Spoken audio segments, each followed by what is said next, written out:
운전을 하다 보면 이렇게 거리마다 이정표가 있어요. 오늘 또 이제 집에서 강변북로를 타고 올 때 강변북로로 가기 위해서는 요 이정표대로, 강변북로를 타고 오다가 반포대교를 건너야 될 때는 그 좌측으로 차를 움직이라는 그 이정표대로. 그래서 이제 그 이정표대로 교회를 오게 됩니다. 성경을 잘 이해하기 위해서도 성경에 기록된 말씀, 때로는 그 말씀 안에 의도된 표시들을 우리가 잘 볼 필요가 있습니다. 오늘 룻기 안에서 그 숨은 표시들을 통해 엘리멜렉의 행동, 그리고 룻의 고백, 그리고 룻이 고백하게 되었던 그 근간이 되는 나오미의 신앙과 하나님의 일하심을 여러분과 같이 나누도록 하겠습니다. 자, 먼저는 엘리멜렉의 행동입니다. 우리가 다 큐티를 하셨기 때문에 엘리멜렉이 어떻게 1장에서 그의 가족들을 이끌고 모압으로 갔는지에 대해서 우리가 같이 생각을 해봤을 텐데요.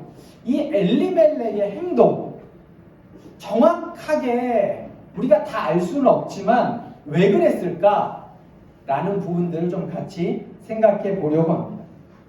자, 성경이 보여주는 힌트의 첫 번째는 첫 문장부터 시작이 되어집니다. 룻기 1장 1절 첫 그 시작이 사사들이 치리하던 때에라고 시작이 되어져요. 자, 사사시대는 이스라엘의 가장 어두운 때입니다. 가장 어두운 때. 영적으로, 신앙적으로도 가장 어두웠던 때가 바로 이 사사시대입니다. 여러분, 사사기 바로 그 룻기 앞에 있으니까 사사기인데요. 사사기 17장부터 21장에 보면 도저히 말이 안 되는 이야기들이 기록되어져 있어요. 상상하기 힘든 이 내용이 사사기 17장부터 21장까지 기록되어져 있습니다. 그런데 그 사사들이 치리하던 때에 바로 뒤에 이어져 나온 표현이 뭐예요? 그 땅에 흉년이 들리라. 영적으로도 신앙적으로도 가장 어려운 이 사사 시대에 뭐까지 들었어요? 실질적으로 흉년까지 들었다라고 이야기를 합니다. 룻기의 시작이 이스라엘의 가장 최악의 시대라고 이야기를 해주는 거예요. 그런데 이제 이어서 바로 나오는 단어가 베들레헴입니다. 유다 베들레헴. 여러분, 베들레헴 하면 기억나는 게 뭐가 있어요? 베들레헴. 에? 뭐라고요? 뭐라고 이렇게 말씀하시는데? 베들레헴 뭐가 있어요? 예수님이 태어나시고. 베들레헴. 근데 이 사사시대의 베들레헴은 어떤 곳이었을까라는 거예요. 사사시대의 베들레헴. 여러분, 베들레헴은 두 단어의 합성어입니다. 베트라는 단어, 베트라는 단어와 레헴이라는 단어가 합쳐진 건데, 이 단어는 집이란 뜻이에요. 집. 레헴, 이건 이제 빵이란 뜻입니다. 어디에 보면 떡이라고도 나오거든요. 그래서 베들레헴을 떡집이라고 나오는데, 이거는 지극히 대한민국적인 표현이죠. 당시에 떡을 먹었을 리가 없잖아요. 그죠? 빵집이란 뜻입니다. 그래서 이 베델은 엘이 하나님이라는 뜻이잖아요. 엘. 그러니까 베델은 무슨 뜻이에요? 집, 엘, 하나님. 그래서 베델은 하나님의 집이란 뜻이에요. 그럼 베들레헴, 베레헴, 빵집이라는 뜻이거든요. 그러니까 굉장히 풍요한 도시가 베들레헴이에요. 옛날 농경시대의 부자는 직업이 뭐였는 줄 아세요? 농경시대 부자. 그 동네의 부자는요, 방앗간을 하시는 분들 부자였어요. 방앗간. 그러니까 베들레헴, 빵집, 풍요의 상징이에요. 두 번째는 이 베들레헴은 유다 지파의 중심 도시가 베들레헴이었습니다.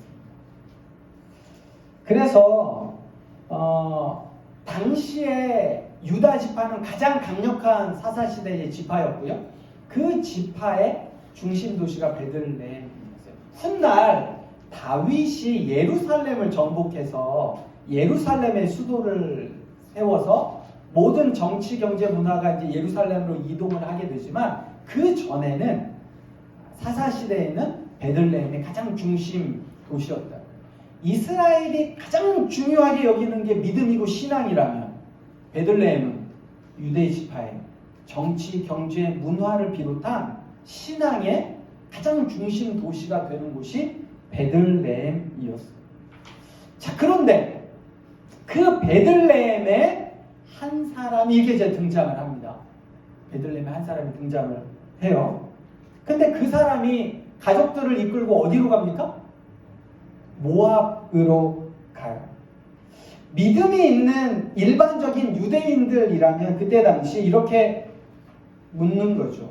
엘리멜렉이 이주한 곳이 모압 땅이라고? 이렇게 가는 거예요.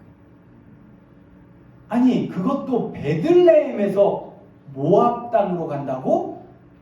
이런 뉘앙스가 오늘 1절에서 읽히는 겁니다. 모압은 이스라엘이 절대 상종하면 안 되는 민족이에요. 어떤 일이 있어도 모압과 함께 무언가를 할 수 없고 그 땅에 가서도 안 되는 거거든요. 유대인의 정서상 말이 안 되는 거예요. 모압으로 간다는 건. 그런데 그 말이 안 되는 일이 벌어지는 게 사사시대인 거죠. 사사기를 한 문장으로 요약하면 뭘까요? 그게 사사기 맨 마지막 절에 기록되어져 있어요. 여러분 사사기 21장 25절에 보면 거기다 밑줄을 그어놓고 요게 사사기의 핵심 요약입니다. 그때에 한번 같이 읽을까요? 사사기 21장 25절 시작. 그때에 이스라엘의 왕이 없으므로 사람이 각기 자기의 소견에 오른 대로 행하였더라. 아멘. 사사시대가요. 그런데 룻기도 사사시대라면 엘리멜렉에게 이 말씀이 적용이 되어지는 거죠. 그때에 이스라엘의 왕이 없으므로 사람이 각기 자기의 소견에 오른 대로 행하였더라. 이야기의 전개상, 그죠? 이야기의 전개상 엘리멜렉이 흉년이 들어서 가족들을 데리고 이방 땅으로 이동한 것 같아요. 여러분 큐티의 질문과 답도 그렇습니다. 근데 우리가 조금 낯설게 하기로 한번 해보는 거예요. 성경이 우리가 계속 봤던 대로가 아니라 한번 퀘스천 마크를 붙여서 낯설게 하기로 한번 보면 흉년이 들었어요. 유대 베들레헴에. 근데 왜 하필 엘리멜렉의 가정만 이동했을까요? 만약에 그랬으면 다 같이 아니면 몇 가정은 갔었어야지. 그 흉년이 엘리멜렉에게만 힘들고 어렵지는 않았을 거란 말이죠. 그리고 룻기 1장 21절에 보면 자, 룻기 1장 21절을 같이 한번 읽어보겠습니다. 시작. 자, 거기까지. 내가 누구예요? 나오미가 하는 얘기예요. 내가 풍족하게 나갔더니 어디로? 모압으로. 그러니까 나갈 때는 풍족했다는 거예요. 그러니까 정말 흉년 때문에 어쩔 수 없이 먹고 살기 어려워서 오죽하면 이방 땅으로 갔을까 라는 말에 나름 일말의 의구심을 좀 가져볼 수도 있다는 거죠. 여러분 오히려 사무엘 8장까지는 사사시대입니다. 사무엘 8장에 보면 이스라엘 백성들이 사무엘에게 왕을 달라고 합니다. 왕을 달라고 해요.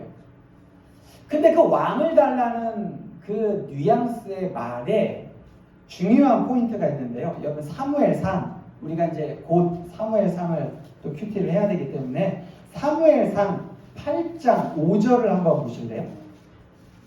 사무엘상 8장 5절 그리고 이제 8장 20절 두 절을 같이 읽을 거예요.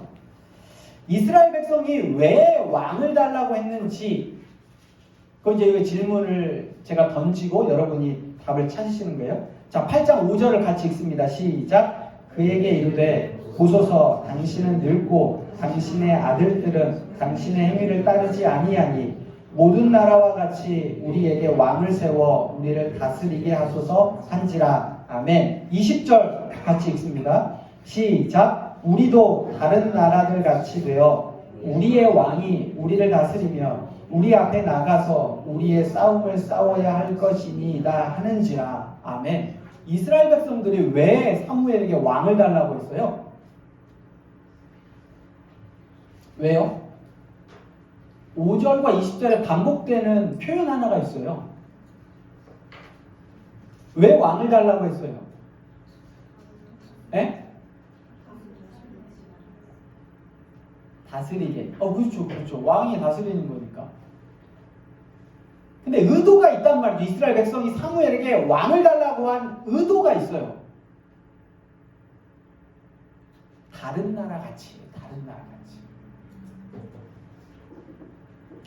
모든 나라와 같이, 자기 주변의 모든 나라와 같이, 우리도 다른 나라와 같이. 무슨 말이냐면 당시의 정치, 경제, 문화, 사회적으로 이스라엘은 낙후되어져 있었단 말이죠. 주변에 있는 다른 나라들이 훨씬 더 선진 문화예요. 그러니까 누가 보더라도 아니 그 나라는 왕들도 있고 정치, 사회, 군사, 문화가 굉장히 체계적으로 잘 되어 있는데 우리는 아니 정규군도 없고 무슨 일이 있을 때마다 비정규로 사사를 임명해서 이렇게 나라를 다스리는 것 같은데 아니라는 거예요. 보니까 훨씬 더 다른 나라가 좋아 보여. 우리도 다른 나라처럼 왕을 달라. 이게 사사시대거든요. 엘리멜렉도 어쩌면 부러웠을 수가 있을 것 같아요. 이스라엘이 다른 나라가 부러웠던 것처럼 흉년은 핑계고 오히려 이방이 모압이 부러웠지 않았을까? 말씀보다 더 세상이 부러울 수 있습니다. 베들레헴 하나님이 주신 풍요보다 세상이 누리는 풍요가 더 부러울 수 있습니다. 하나님의 약속보다 세상이 우리에게 주는 약속과 달콤한 말이 오히려 더 나은 것일 수도 있습니다. 그래서 모압으로 떠나지 않았습니다. 물론 묵기 안에서 엘리멜렉의 행동이 이렇다라고 정확하게 말하고 있지 않아 이거다라고는 아니지만 우리가 성경적인 상상력과 성경의 여러 가지 힌트를 통해 한 번쯤은 생각해 볼 수 있는 것 아닌가 싶습니다. 그럼에도 분명한 사실은 가지 말아야 할 곳을 간 건 확실합니다. 하나님의 말씀보다 자기의 소견에 옳은 대로 행동한 것도 분명해 보입니다. 신앙 안에서 결정하지 않았습니다. 오늘날 우리가 어떤 결정을 할 때 하나님의 말씀, 성경의 가치관에 비추어 결정할 건가? 아니면 세상의 가치관과 세상 사람들의 의견과 생각과 여론에 따라 결정할까? 우리가 고민해 봐야 됩니다. 한 주간, 지난주죠. 사회면을 떠들썩하게 했던 기사 하나가 제 눈에 들어왔습니다. 타이틀을 그대로 제가 읽어드리겠습니다. 성관계는 부부끼리만, 조례, 서울시 의회 검토, 교육계 즉각 폐기하라. 이게 이제 타이틀이에요. 그리고 이제 요약되어져 있는 그 기사 내용 요약이 아마 제가 뉴시스에서 가져온 것 같아요. 시의회 교육청에 조례안 검토 의견서 제출 요청. 서울교사 노조 의견 낼 가치조차 못 느끼겠다. 전교조 서울지부 구시대적 일고의 가치 없어. 교총 시대 변화 맥 전혀 못 짚어 폐기해야. 이게 이제 기사의 요약이. 요즘 누가 이래? 이 말 저희 아이들이 자주 쓰거든요. 요즘 누가 그래? 엘리멜렉이 살던 사사 시대도 어쩌면 그런 맥락에서 보면 우리와 동일한 것 같습니다. 요즘 시대에 요즘이 어떤 시대인데, 여러분 근데 분명하게 제가 말씀드려요. 인간의 자기 결정권은요, 하나님의 말씀 아래에 있습니다. 하나님의 말씀을 벗어난 인간의 자기 결정권을 성경은 죄라고 얘기해요. 하나님은 우리에게 자유의지를 주셨죠. 시대를 떠나서 결정할 수 있습니다. 하나님이 우리에게 주셨으니까. 근데 분명한 건 하나님의 말씀 아래에 있는 것이 성경이 우리에게 줍니다. 구시대적인 유물, 누가 이 시대에 시대 변화를 전혀 아니요, 상관없이 말씀 아래에 인간의 결정권이 있다는 사실을 여러분 기억하셔야 합니다. 어느 시대나 세상이 부러워 보입니다. 더 앞선 것 같고 더 세련된 것 같고 더 나아 보여요. 시대는 변하는데 하나님만을 섬긴다? 이 성경만이 진리라고 여긴다? 너무 고리타분하고 요즘의 시대와 맞지 않는 것 같을 수 있습니다. 어쩌면 딱 엘리멜렉의 행동이 그러지 않았을까라는 생각을 하게 됩니다. 가나안보다 이방인, 하나님보다 세상이 더 세련되어져 보입니다. 엘리멜렉의 행동을 우리가 생각해 봤다면 두 번째는 룻의 고백입니다. 1장 15절부터 18절까지 우리가 같이 한번 읽어봤죠. 자, 이스라엘의 어느 누구도 고백하지 않은 그 고백을 누가 해요? 이방 여인 룻이 합니다. 자, 그런데 이방 여인 룻이 어떻게 이런 놀라운 고백을 할 수 있었을까요? 룻은 어떻게 이런 고백을 할 수 있었을까요? 그게 15절에서 18절에 반복되어져 있는 한 단어를 통해 우리가 그 힌트를 찾을 수가 있습니다. 빨리 찾아보세요. 자, 15절부터 18절에 반복되는 한 단어가 있어요. 예? 어머니. 어머니에다 동그라미를 한번 쳐보세요. 몇 번 어머니가 나오는지.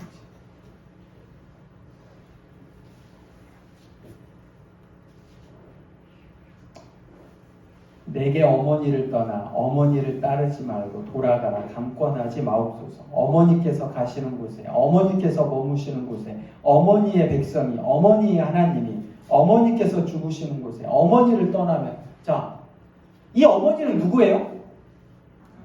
나오미예요. 이 어머니는. 룻은요, 누구에게 그 신앙을 배웠어요? 어머니에게 배웠어요. 사실은 룻의 고백인 것 같지만 그 고백은 나오미를 통해 보고 듣고 경험한 신앙에서 나온 겁니다. 당시에 남성 중심의 사회였기 때문에 엘리멜렉이 베들레헴에서 모압 땅으로 이주할 때 어쩔 수 없이 나오미는 따라갔겠지만 마음은 무거웠을 겁니다. 이방에서 나오미가 할 수 있는 일은 뭐밖에 없어요? 그 신앙 가지고 기도하고 하나님 구하는 것밖에 없죠. 그 이방 땅에서 할 수 있는 일이 무엇이겠습니까? 그런데 그 나오미의 그 삶을, 그 신앙을 누가 봤어요? 룻이 본 거예요. 그리고 나오미를 통해 룻은 여호와 하나님을 만났습니다. 신앙뿐만 아니라 인격까지도 영향을 주었을 겁니다. 시간이 흘러 나오미에게 남편이 죽고 두 아들이 죽게 됩니다. 룻에게도 자기 하나뿐인 남편이 죽게 되죠. 우리가 상상할 수 없는 그 깊은 그 고난, 영적으로 고통스러운 삶, 견딜 수 있는 삶이 아니겠죠. 그런데 그곳에서 그들이 견딜 수 있는 유일한 단 하나의 이유는 하나님과의 깊은 교제가 아니었습니다. 신앙이 아니었을까. 어쩌면 한 가문이, 풍족하게 나갔던 가문이 10여 년 만에 몰락한 상황 속에서 이 두 여인이 할 수 있는 건 뭐가 있었을까? 신앙으로 그들은 고통스러운 삶을 이겨냈고 결국 이방 땅에서 다시 약속의 땅인 가나안으로 돌아올 수 있게 된 겁니다. 돌아올 때 그들에게 처음에 가지고 나갔던 풍족함은 다 비워졌습니다. 그런데 그 비워짐 속에 채워진 게 있는데 그게 룻의 고백이에요. 그게 나오미의 신앙이에요.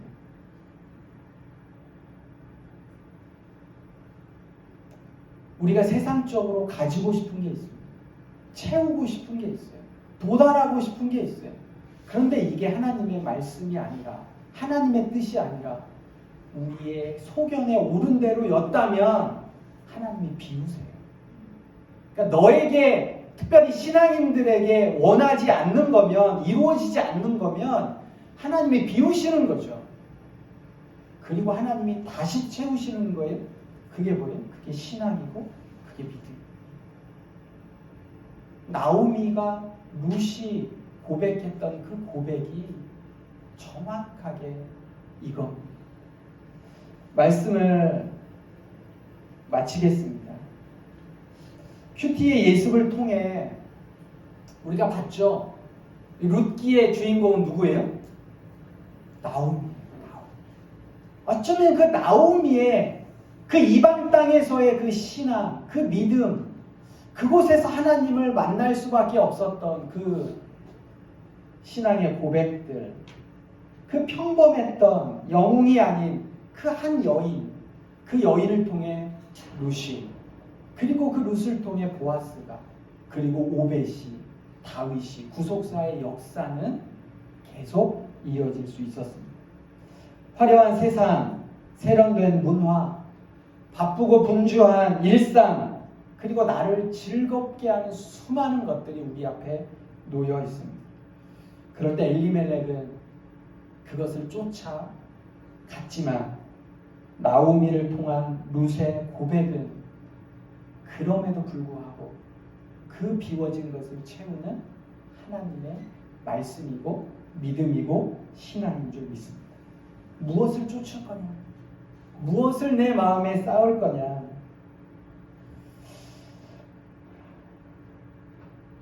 찬송가 539장이 이렇게 가사가 전해집니다. 너 예수께 조용히 나가 내 모든 짐 내려놓고 주 십자가 사랑을 믿어 죄 사함을 너 받으라. 주 예수께 조용히 나가 내 마음을 쏟아놓으라. 늘 은밀히 보시는 주님 큰 은혜를 베푸시리. 여러분, 역사는 잘나고 똑똑하고 무언가를 바라던 엘리멜렉을 통해 이루어지지 않고요. 잔잔한 중에 그 이방 땅에서 하나님을 만났던 나오미를 통해 그 역사는 이어집니다. 우리가 이 시간 함께 찬양하며 우리의 자신의 삶을 좀 돌아보기를 소망합니다. 내가 무엇을 구하고 가야 될 건가? 내가 무엇을 쫓을 건가? 함께 찬양하겠습니다.